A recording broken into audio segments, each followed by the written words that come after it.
Simulasi video assistant referee atau VAR untuk Piala Dunia U17 2023 dilakukan di lapangan B dan juga C Stadion Utama Gelora Bung Karno, Jakarta. Kabar soal simulasi VAR ini diungkap Wakil Ketua Umum PSSI Ratu Tissa Destria. Sebagaimana diketahui, FIFA telah memilih 18 wasit, 36 asisten wasit, dan 18 wasit VAR yang akan bertugas dalam ajang tersebut. Selain itu, Federasi Sepak Bola Dunia itu juga melibatkan 3 wasit asal Indonesia, yakni Aprisman Aranda, Thorik Alkatiri, dan juga Yudi Nurcahya. Sementara itu, Ratu Tissa mengatakan pematangan wasit yang akan bertugas pada Piala Dunia U17 2023 terus dilakukan saat ini. Dan tujuannya adalah mereka dapat bekerja dengan maksimal, serta mengeluarkan keputusan-keputusan berkualitas dan tanpa adanya kontroversi. Iya dong, sekarang untuk persiapan wasit sendiri sudah dimulai dari FIFA sejak tanggal 4 kemarin. Mereka sudah mulai latihan di lapangan B dan C dengan fasilitas yang kami sediakan dari PSSI bersama dengan pemerintah, kata Ratu Tissa di Jakarta Selasa 7 November 2023. Wakil Ketua Umum PSSI Ratu Tissa menuturkan bahwa Indonesia sangat serius dalam menggelar ajang ini. Pihaknya pun sudah bisa memastikan bahwa persiapan di 4 stadion sudah rampung sepenuhnya. Iya dong, sudah 100%.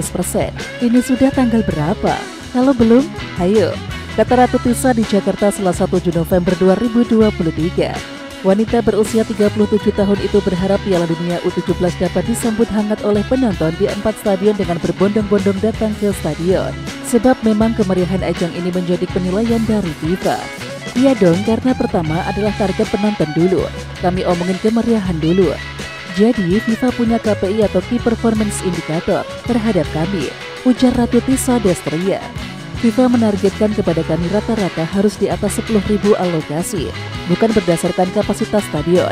Jadi targetnya itu berkisar di angka 10.000. Harapannya kami bisa menunjukkan lebih dari itu, tambah Ratu Tissa. Dinas Pemuda dan Olahraga atau Dispora Kabupaten Bandung berencana memberikan tiket gratis pertandingan babak penyisihan grup Piala Dunia U17 2023. Dan tiket gratis khusus pelajar berlaku untuk pertandingan di Stadion Sijalak Harupat Soreang Kabupaten Bandung, Jawa Barat. Di samping itu, Erick Thohir sebelumnya meminta pemerintah daerah untuk lebih berperan demi kelancaran penyelenggaraan Piala Dunia U17 2023. PSSI tidak ingin Indonesia dinilai tidak siap. Rencananya, tiket gratis ini hanya untuk pelajar dan tidak untuk masyarakat umum, kata Kadispora Kabupaten Bandung Khawaludin Selasa 7 November 2023. Sementara itu dari dunia pendidikan, Kementerian Pendidikan, Kebudayaan, Riset dan Teknologi atau Kemendikbudristek juga merencanakan untuk mengajak siswa-siswi menyaksikan pertandingan secara gratis. Mereka akan ditemani para legenda sepak bola nasional. Rencana menyediakan tiket gratis juga dilakukan lembaga pemerintah yang lain. Wakil Ketua PSSI Ratu Tissa Destria menyebut tiket laga pembuka Piala Dunia U17 2023 sudah laku lebih dari 30.000 lembar tiket. Sekarang untuk opening match sudah lebih dari 30.000. Kemarin Pak Ketum PSSI menyampaikan juga. Jadi kemarin sisa data terakhir tinggal 10.000 dari data tersebut untuk opening match, kata Tissa di Jakarta Selasa 7 November. Lebih lanjut, Tissa menyampaikan untuk pertandingan yang diselenggarakan di Jakarta International Stadium atau JIS sudah laku sebanyak 6.000 lembar tiket. Sementara itu, Tissa menyampaikan ia optimistis target tersebut bisa tercapai dengan animo masyarakat yang besar terhadap turnamen junior level global itu. Timnas Indonesia bakal memiliki barisan belakang full pemain naturalisasi. Berikut para pemain cadangannya. Dalam skuad teranyar Indonesia pilihan Sinteyong, terdapat 4 pemain naturalisasi berposisi bek, meliputi Sandy Walsh, Yordi Amat, Elkan Bagot, dan Shane Patinama. Kemudian 3 bek anyar yaitu Jai Itzis, Nathan Chueon, dan juga Justin Hubner. Mengingat Sinteyong paling banyak memainkan 5 bek dalam sekali waktu, akan ada bek naturalisasi yang dicadangkan. Jika bek impor saja cuma menjadi cadangan, bek jebolan Liga 1 dikhawatirkan semakin jauh berada di belakang. Saat ini Rizky Ridho berada di urutan ketiga bek utama pilihan Sinteyong, di belakang Yordi Amat dan juga Elkan Bagot.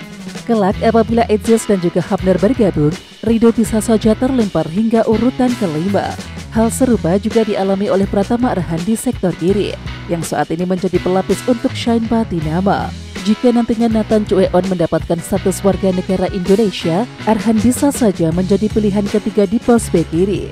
Dan hanya Asnawi Mangkualam yang tetap berada di urutan kedua, karena PSSI tak punya opsi naturalisasi lain di pos bek kanan selain Sandy Walsh. Ya, situasi tersebut mengharuskan bek didikan dalam negeri harus menaikkan levelnya agar dilirik oleh Sinteyong. Mabes Polri mengerahkan total 13.246 personil selama pelaksanaan Piala Dunia U17 mulai 10 November hingga 2 Desember 2023. Kadif Humas Polri Irjen Sandi Nugroho menyatakan, operasi terpusat itu bakal dilakukan oleh sejumlah wilayah hukum mulai dari Polda Metro Jaya, Polda Jawa Barat, Polda Jawa Tengah hingga Polda Jawa Timur. Adapun jumlah personel yang dilibatkan berjumlah 13.246. Rinciannya di tingkat Mabes Polri sebanyak 415 personil dan Polda jajaran 12.832 personil, ujar Irjen Sandi dalam keterangan tertulis Selasa 7 November. Irjen Sandi mengatakan operasi terpusat dengan nama Sandi Aman Bacuya 2023 dilaksanakan dengan harapan perhelatan Piala Dunia U17 dapat berjalan aman, tertib, dan lancar. Di samping itu, Irjen Sandi menjelaskan prosesi pengamanan bakal dilakukan terhadap seluruh pihak terkait, mulai dari tamu VIP, ofisial, pemain, wasit, hingga seluruh panitia FIFA U17 World Cup tahun 2023. Mantan Kapten Timnas Indonesia Karis Yulianto berpesan, yakni kepada pemain Indonesia U17 agar bijak-bijak bermedia sosial selama Piala Dunia U17 2023. Hal ini disampaikan Karis karena ada kecenderungan para pemain dirundung netizen atau warganet saat tampil buruk dan dipuji setinggi langit begitu tampil garang. Buat pemain, saya pikir abaikan saja perundungan di media sosial. Yang tahu situasi dan kondisikan pelatih itu sendiri, anggap saja sebagai motivasi, kata Karis Selasa 7 November.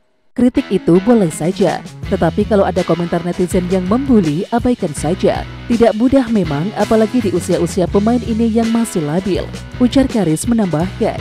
Ya, jika ada kritik atau perundungan dari netizen berupa kata-kata yang kurang pantas, diimbau untuk diabaikan. Hal ini hanya perlu dijadikan evaluasi untuk tampil lebih baik. Dalam beberapa kesempatan perwakilan negara peserta takjub dengan Indonesia, baik dari segi fasilitas yang mereka dapatkan hingga keramahan masyarakat Indonesia. Lantas, siapa saja negara peserta Piala Dunia U17 2023 yang takjub dengan Indonesia? Yang pertama, Timnas Mali U17. Media Officer Timnas Mali U17 Ibrahim Zakholi Bali memuji keramahan masyarakat Indonesia setibanya di tanah air. Kami dilayani dengan baik, masyarakatnya terlihat ramah pada tim tamu, kata Ibrahim, sumber LOC Piala Dunia U17 2023. Kemudian yang kedua ada Timnas Ekuador U17. Pelatih Timnas Ekuador U17 Diego Martinez takjub dengan kemegahan Stadion Gelora Bung Tomo, yakni lokasi opening seremoni Piala Dunia U17 2023. Martinez awalnya mengira Gelora Bung Tomo memiliki fasilitas yang buruk, mengingat berada di area persawahan. Namun ketika Diego Martinez melihat langsung Gelora Bung Tomo dari dekat, ia takjub bukan main. Dan yang terakhir ada Timnas Brazil U17. Pelatih Timnas Brazil U17 Philip Lille geleng-geleng kepala ketika melihat kemegahan Jakarta International Stadium. Menurut Lille, megahnya Stadion KIS menunjukkan keseriusan Indonesia dalam menggelar Piala Dunia U17 2023. Di balik kesuksesannya hari ini bersama Indonesia, Sinteyong pernah punya masa lalu yang tidak mengenakan di negaranya sendiri. Sinteyong dilempari telur hingga guling oleh sejumlah pendukung timnas Korea Selatan. Diketahui peristiwa tersebut terjadi saat Sinteyong masih melatih Korea Selatan pada 2018 silam. Sinteyong kala itu dinilai gagal karena tidak bisa lolos ke 16 besar Piala Dunia 2018. Padahal mereka sempat menumbangkan juara bertahan Jerman, dan pendukung nampaknya kesal setelah berekspektasi tinggi pada Sinteyong dan juga timnya. Dan yang terjadi, mereka harus angkat koper lebih dulu dari Rusia. Dari video yang beredar, telur tersebut tidak sampai mengenai tubuh Sinteyong, namun jatuh dan juga pecah tepat di depannya. Beberapa detik kemudian menyusul benda seperti guling yang sempat dihalau oleh tim pengaman. Setelah itu Sinteyong sempat menganggur hingga akhirnya dipinang PSSI pada akhir tahun 2019. Video unggahan YouTube TV One berjudul Kini Dipuja, ternyata dulu Sinteyong sempat dilempari telur pun dibanjiri komentar dari pendukung timnas Indonesia. Biarkanlah Coach Sinteyong mengembangkan sepak bola Indonesia. Kami tetap yakin apa yang dibangun Coach Sinteyong pasti akan menghasilkan yang terbaik, tulis salah satu warganet. Ini pelajaran bagi supporter Indonesia agar menghargai perjuangan tetap dukung timnas bersama Sinteyong, tambah warganet lainnya. Kebanyakan komentar bernada positif mendukung Sintayong dan juga beberapa di antaranya yakin pelatih berusia 54 tahun tersebut suatu saat nanti akan kembali dihargai di Korea Selatan. Bek timnas Indonesia Jordi Amat membuat prestasi yang membanggakan. Jordi Amat menjadi kapten Johor Darul Takzim yang mengalahkan jagoan Korea Selatan Ulsan Hyundai, yakni dalam lanjutan babak grup Liga Champions Asia Selasa 7 November 2023 malam waktu Indonesia Barat. Jordi Amat bermain penuh selama 90 menit pada pertandingan ini. Pemain berusia 31 tahun tersebut mampu menjaga pertahanan JDT dengan sangat baik. Bermain di kandang sendiri, Sultan Ibrahim Stadium Johor Darul Takzim tampil berani. 2 gol kemenangan mereka dicetak oleh Heberty dan juga Akshar Rashid. Sementara itu gol Ulsan Hyundai tercipta pada menit ke-69. Adalah Ataru Esaka yang mencetak satu-satunya gol untuk klub berlogo harimau itu. Sementara itu saat ini Johor Darul Takzim ada di posisi ketiga grup 1 Liga Champions 2023-2024. Dan jika Johor Darul Takzim mampu menyapu bersih 2 laga tersisa, sementara Ulsan kehilangan 1 poin saja pada 2 laga itu, Jordi Amat dan kawan-kawan dipastikan akan melaju ke fase grup. Timnas Indonesia akan melawan Timnas Irak pada partai pertama grup F kualifikasi Piala Dunia 2026 zona Asia di Basra International Stadium Basra pada tanggal 16 November 2023. Fans Timnas Irak pun memberikan informasi kepada netizen Irak mengenai daftar pemain Timnas Indonesia yang berkarir di Eropa. Sama seperti netizen kita juga ya, ternyata saling berbagi informasi tentang kekuatan lawan. Tapi nggak semua pemain yang disebutkan dipanggil ke Timnas Indonesia untuk melawan Irak nanti. Tulis postingan dari akun @timnasional Indonesia via FB. Anehnya, kejanggalan terlihat dari penulisan pemain Timnas Indonesia yang disebutkan. Sebagai contoh, Sandy Walsh ditulis Sandy Wallis. Kemudian Marcelino Ferdinand disebutkan Marcelio Ferdinand. Dan tentu saja hal tersebut memancing atensi netizen tanah air. Katanya lawan Indonesia ajang pemanasan, tapi kok segitunya lihat pemain timnas kita?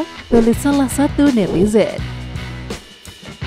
Ketua Umum PSSI Erick Thohir mendapatkan apresiasi setelah memperbolehkan pengibaran bendera Palestina dalam kompetisi di bawah naungan FIFA. Terima kasih karena jajaran PSSI berhasil menyampaikan keinginan bangsa Indonesia pada FIFA, ujar tokoh komunikasi politik Effendi Ghazali dalam keterangan tertulisnya. Sebelumnya, Erick Thohir mengatakan bahwa FIFA tidak mempermasalahkan pengibaran bendera Palestina sebagai simbol dukungan terhadap kemanusiaan dan perlindungan hak asasi dan manusia. Sementara itu, Erick Thohir juga mengklarifikasi hukuman Komite Disiplin atau Komdis PSSI kepada klub Liga 2 2023-2024 Persiraja Banda Aceh pada tanggal 2 November 2023. Ketika itu, Komdis menjatuhkan sanksi kepada Persiraja dengan bunyi pelanggaran. Sementara itu, Erick Thohir mempersilahkan pengibaran bendera Palestina sesudah mendapatkan izin dari FIFA. FIFA menghargai kebebasan berekspresi, apalagi terhadap perlindungan HAM dan kemanusiaan, ujar Erick Thohir, sumber laman PSSI. Oke Timnas Lovers, siapa kita? Kita Indonesia. Ayo kita dukung terus sepak bola tanah air Indonesia.